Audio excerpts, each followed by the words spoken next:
Welcome back. Thank you for watching KTN Business Today. My name is Abi Agina. Well, Kenya has the highest percentage of women board directors, according to a newly released report by the Africa Development Bank, highlighting women's inclusivity in boardrooms across Africa. Kenya leads the pack at 19.8%, followed by South Africa, Botswana and Zambia, which follow Tanzania, Uganda and Nigeria, having an average representation of women sitting in boardrooms compared to Kenya.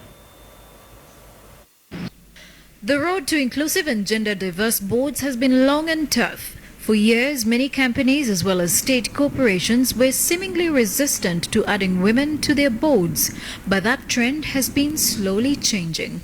A study carried out by the African Development in 12 countries across Africa places Kenya at the top in Africa among countries with the highest percentage of women board directors, with 19.8%. Neighboring countries, Tanzania and Uganda, are ranked average with 14.3 and 12.9% gender diversity in corporate leadership. The study reveals large-cap companies topping the list of gender diversity and women involvement is East African Breweries, with 5 women directors on its 11-member board. Among the mid-sized companies, Stanbic Bank Uganda leads with 33% women board directors, while Kenya Power and Lighting Company tops the list among small-cap companies with more women. Proper capacity building, women empowerment, policies put in place, women will definitely be able to take this opportunity. Majority of board appointments continue to be made in an informal process. Also, corporations in many countries, Kenya included, lack transparency in the nomination processes, coupled with weak regulatory enforcement of government procedures. Well, from that story, we want to further lay the foundation and walk you through some statistics around women and how well are they represented in different levels in the country. If you may join me now on our Super Wall, where we will take you through these trends. Well, women in business is one of the key aspects that President Uhuru Kenyatta has been trying to advocate for. And one of the key issues is the constitutional amendment for the 2/3 gender rule, which has actually faced some headwinds. Well, let's take a quick look at some of the key numbers. Women in boards currently in Kenya, out of 467 board directors, 54 only are women. That actually just show you the underrepresentation of women when it comes to business issues. And firms with no representation stand at about 23 as of now, quite substantial. And the other key development is in the cabinet as we speak right now, we only have 4 women out of 20 slots in the cabinet. And I now want to talk to a lady who goes by the name Mary Jason Muthoni, who is the chairperson of Women in Business under the Kenya National Chamber of Commerce, who will be talking to us about some of these issues that deal with women representation, as well as aspects of what can be done to ensure that we have more women in leadership. Many thanks, Mary, for joining us this afternoon. Thank you, Abby. Looking at these numbers, what comes to your mind? Abby, I think the first thing that I have to mention is Kenya is on the right trend. Mm-hmm. For us to see that it is among the leading countries that have more women on boards, it's really, really impressive. Yeah. And for us, we can only say the sky is the limit. Yes. Looking at currently about 54 women, actually out of the 467, as much as we're on track, that's not even half.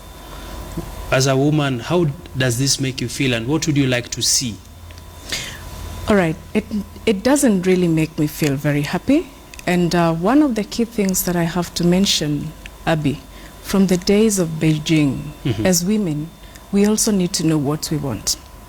We need to assert ourselves. Number one, define success as a person. Let us not compare ourselves. Let us first define success. What is it that I want? As Mary, who am I? Then let's go out there, let's assert ourselves.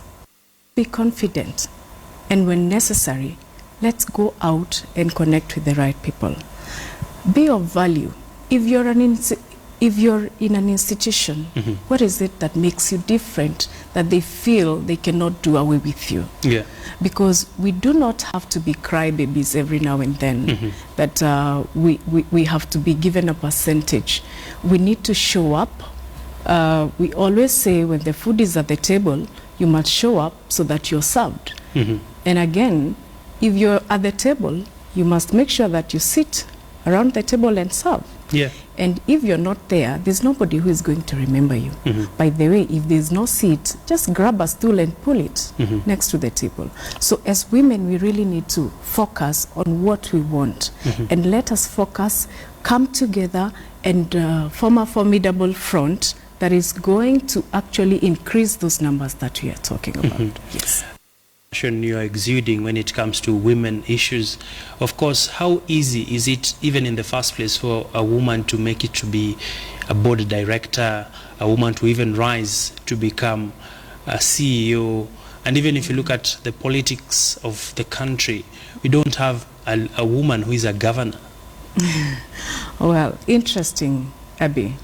And it's not as easy as you may think, because again, is it a question of resources? Other than what we are talking about, what as a woman I must do, then really we must get away with the stereotypes, because we've had some communities really oppressing the women, you know, that the female is never seen as a person you're put together with others.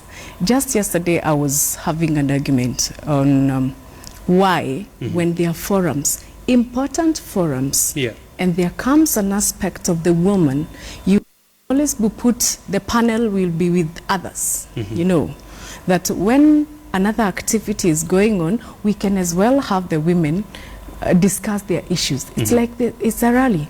Why can't you put the women issues in the mainstream agenda? Because that's the only way we can air our views. That's the only way you can listen to me and really understand what I go through. So it's not easy. Let's do away with the stereotypes.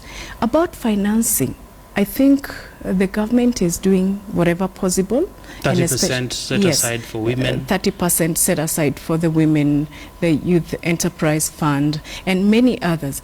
So what we need to do, and coming from the private sector, we are ready to assist, to cascade down all this so that it can reach to the right person.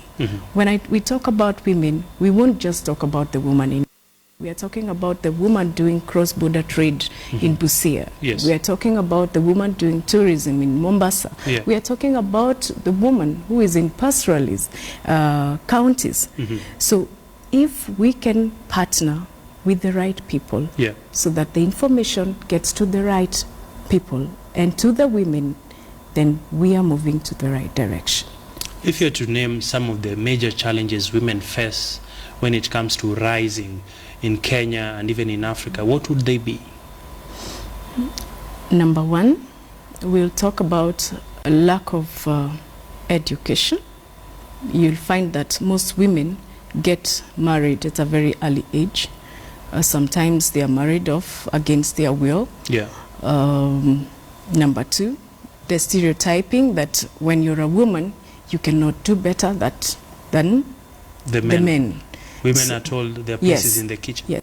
We need to level the ground for the women in terms of the male-dominated fields and the women sectors, as we call them. You know, and there's also the issue of finances, because when we look inheritance.